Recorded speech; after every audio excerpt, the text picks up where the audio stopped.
Hi there, let me ask you something. Have you ever walked into a room and forgotten why you went in? Or maybe you've struggled to remember someone's name right after meeting them. You're not alone. We've all been there. Today, we're talking about memory loss, what's normal, what's not, and most importantly, what you can do about it. Whether you're worried about forgetfulness, caring for a loved one, or just curious, this video is for you. So grab a cup of tea, sit back, and let's explore this together. And as we go along, feel free to pause and jot down anything that resonates with you.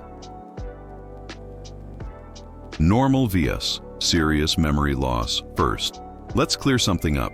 Some forgetfulness is a normal part of aging. Things like misplacing your keys or glasses, forgetting someone's name but remembering it later, taking longer to learn new things. These are all typical as we age. Think of your brain like a filing cabinet. When we're younger, it's easy to flip through and pull out what we need.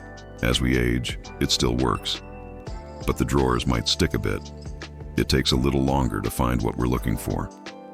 So, taking longer to remember things, or needing reminders now and then, that's perfectly normal. But when memory problems start to interfere with your daily life, that's when it's time to pay closer attention. If you or someone you love is repeating the same questions over and over, getting lost in familiar places, struggling to follow simple directions, you're confused about time or who people are, you stop doing things you used to love, like cooking or reading, because they feel too hard. You have trouble remembering familiar tasks, like using the phone or making coffee, getting confused about time or place, such as thinking it's morning when it's evening. You have noticeable personality or mood changes, like increased irritability or withdrawal, forgetting to care for yourself, like skipping meals, missing medications, or neglecting hygiene. If any of these sound familiar, don't wait. See your doctor. Early help can make a big difference in diagnosis and treatment. These might be signs of something called mild cognitive impairment or even dementia, like Alzheimer's disease. And while those words can sound scary, the important thing is, help is available, and the earlier you catch it, the better. You might also be referred to a neurologist, a brain specialist, who can run tests and give you more answers. Some people benefit from cognitive therapy, occupational therapy, or support programs. Support groups, memory clinics, and online communities can also offer practical tools and emotional encouragement. You're never alone on this journey. Consider bringing someone with you to appointments. 2 sets of ears are better than 1. It's also important to understand that stress, multitasking, or even just being distracted can cause forgetfulness. Give yourself grace. We all have busy lives. Sometimes we just need to slow down. Let me give you an example. My friend Mary once locked her keys in the car 3 times in 1 month. She was juggling work, parenting, and caring for her mom. After some rest and better routines, her memory improved. It was stress, not a serious decline. What causes memory loss can come from many places, and not all of them are serious. And it's not always about aging. There are lots of reasons your memory might be acting up. Some common causes include lack of sleep, which can reduce your ability to concentrate and consolidate memories. Poor nutrition. Your brain needs good fuel. A diet low in vitamins like B12 or D can hurt memory. Certain medications, like sleep aids, antihistamines, or anti-anxiety drugs can make you forgetful. Chronic stress or depression, worrying too much can fog up your thinking, impair memory and decision-making. Medical conditions such as diabetes, thyroid disorders, infections, or neurological issues, even things like head injuries, stroke, or alcohol abuse can affect memory. So if something feels off, talk to your doctor. It could be something that's treatable. And don't forget, emotional health plays a big role. When we're anxious or down, it's harder to focus and remember.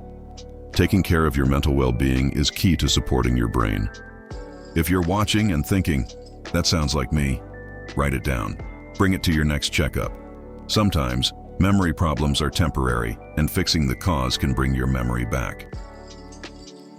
What is dementia? Host.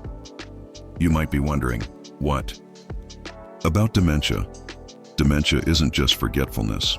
It's a serious condition that affects memory, thinking, language, and even personality. There are different types, like Alzheimer's disease, Lewy body dementia, and vascular dementia. With E, dementia. People may forget how to do everyday tasks, like cooking, paying bills, or even recognizing loved ones. They may repeat stories, lose track of time, or struggle to carry on a conversation. But remember, not all memory problems mean dementia. Early detection can help slow down progression and give you more time to plan and find support. Treatments. Lifestyle changes and therapies can improve quality of life for both patients and caregivers. Here's something hopeful. Many families find strength and closeness during this journey. Support makes all the difference. Mild cognitive impairment, MCI. Host. Between normal aging and dementia, there's something called mild cognitive impairment, or MCI. It means you may notice some changes, like forgetting appointments more often, but you can still manage your daily life. MCI doesn't always lead to dementia, but it's something to keep an eye on. If you're concerned, talk with your doctor.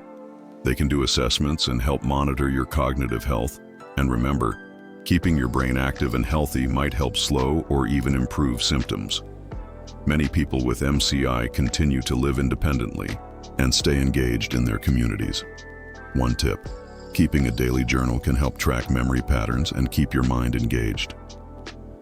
Tips to stay sharp now. Here's the good news. You can do a lot to keep your memory strong. Let's go over a few simple, powerful habits. Stay social. Spend time with friends, family, or volunteer in your community. Good conversation keeps your brain active. Eat smart. Enjoy brain-friendly foods like salmon, leafy, greens, walnuts, and berries. Limit sugar, red meat, and fried foods. Move more. Even a short daily walk can improve blood flow to your brain. Consider yoga, swimming, or dancing too. Challenge your mind. Try puzzles, crosswords, card, games, or brain training apps. Play games like Scrabble or Sudoku. Learn a new skill, read a book, take up a hobby. Even learning a new recipe or musical instrument helps. Your brain loves a good challenge. Stick to a routine. Keeping a daily routine can make things easier to remember and reduce mental stress. Stay organized. Use sticky notes, calendars, or phone reminders. Keep your keys, glasses, and wallet in the same spot each day. Sleep well. Aim for 7 to 9 hours of restful sleep a night. Your brain needs that time to process and store information. Limit alcohol and don't smoke. These habits can harm memory and brain health over time. Keep learning. Take a class, read books, or explore hobbies. Lifelong learning stimulates brain growth and flexibility. Memory tricks. Let's talk about a few memory tricks you can use every day. Chunking. Break big things into smaller parts, like remembering a phone number in chunks, 555-123-4567. Visualization. Picture what you want to remember. Want to remember milk? Picture a giant bottle of milk on your front porch. Repetition. Say names or details out loud a few times. It helps your brain lock it in. Mindfulness. Focus on one thing at a time. Slow down. Being present helps you remember better. Practicing mindfulness and meditation do help reduce stress and improve focus, which supports memory. And don't underestimate the power of laughter and joy. Positive emotions help boost memory and resilience. Maybe start a gratitude journal, or just call a friend who makes you laugh. Final thoughts. Let's wrap this up with a quick reminder of the key takeaways. Memory loss is not something you have to accept. Some forgetfulness is normal. It happens to all of us. Memory loss that affects your daily life should be checked out. You can help your brain by eating well, moving your body, getting sleep, staying social, exercise, and keeping your mind active. And above all, don't panic. You're not alone, and there's always support if you're worried. Don't be afraid to ask for help. Talk to your doctor, Reach out to loved ones. You've got a lot of living and remembering left to do. Be kind to yourself. Take small steps. And remember, your brain is a muscle. The more you use it, the stronger it stays. Thank you so much for spending this time with me. If this video helped you, share it with a friend or loved one. And take good care of your mind and your heart.